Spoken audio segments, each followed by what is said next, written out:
Қайырлы күн баршаңызға. Бүгін сіздермен вафли жасайтын боламыз. Видеоны соңына дейін қараңыздар. Ыдысымызға жұмыртқа, қант салып араластырамыз.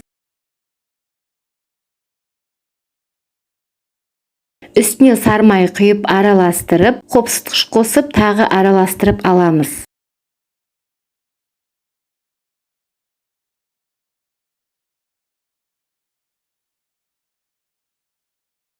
Енді електен өткізіп ұн қосып, жақсылап араластыратын боламыз. Түйіршіктері болмауы керек.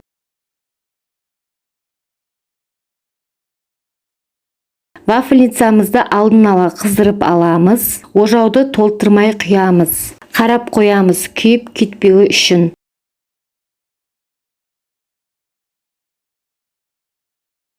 Суыған кезде тез қатып қалады, сондықтан ыссы күйінде жасауымыз керек. Видеодағыдай. Мінекей, вафельный розаларымыз дайын. Өте дәмді болып шықты. Жасап көріңіздер. Ұнайтынына сенімдімін. Менімен бірге болып, видеоны соңына дейін қарағандарыңызға рахмет. Каналыма тіркеліп, лайк басуды ұмытпаңыздар.